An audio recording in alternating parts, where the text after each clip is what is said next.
بسم الله الرحمن الرحيم الحمد لله رب العالمين وصلى الذكرى وقد جاءهم رسول مبين ثم تولوا عنه وقالوا معلم مجنون إنا كاشف العذاب قليلا إنكم عائدون يوم تبطش البطشة الكبرى إنا منتقمون سبحانك لا علم لنا إلا ما علمتنا إنك رب اشرح لي صدري ويسر لي أمري واحلل عقدة من لساني يفقه قولي واحلل عقدة من لساني يفقه قولي.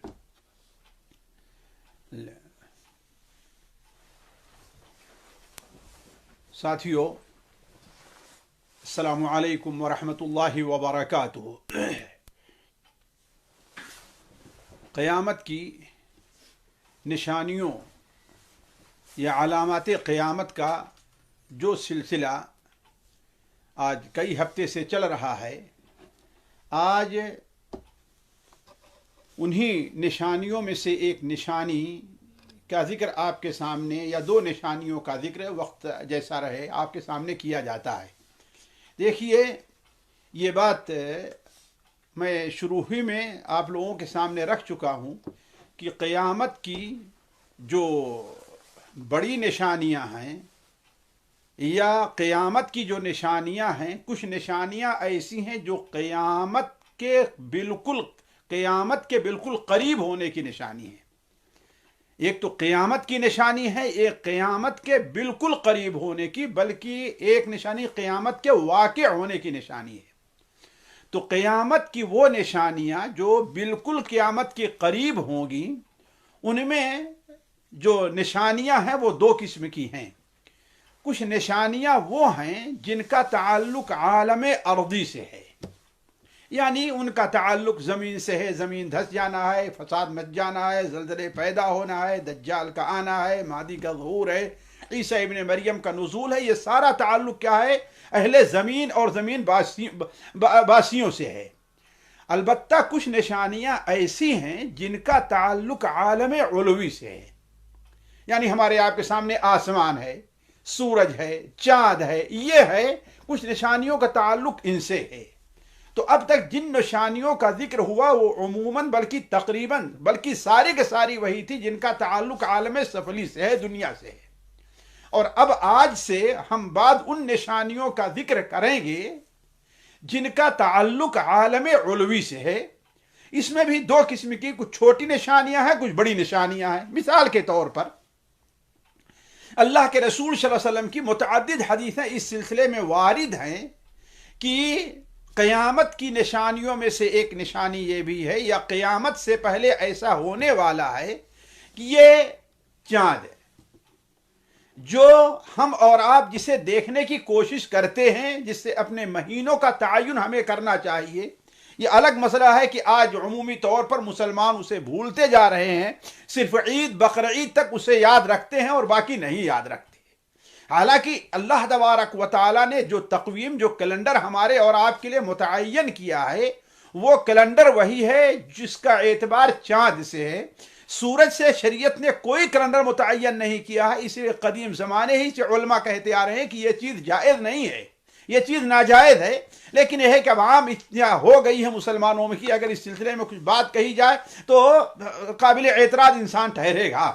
تو علی کل حال چاند دیکھنے کے لیے آپ لوگ جانتے ہیں کہ دقت پیش آتی ہے.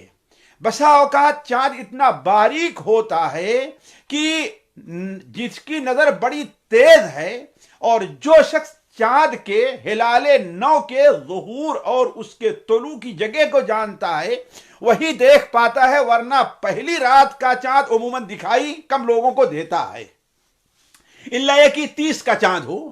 لیکن جب قیامت قریب آئے گی اور عالم علوی کے اندر تغیر پیدا شروع ہوگا تو ان میں سے ایک صورت یہ بھی ہوگی، اس کی کوئی ترتیب نہیں بیان کی جا سکتی.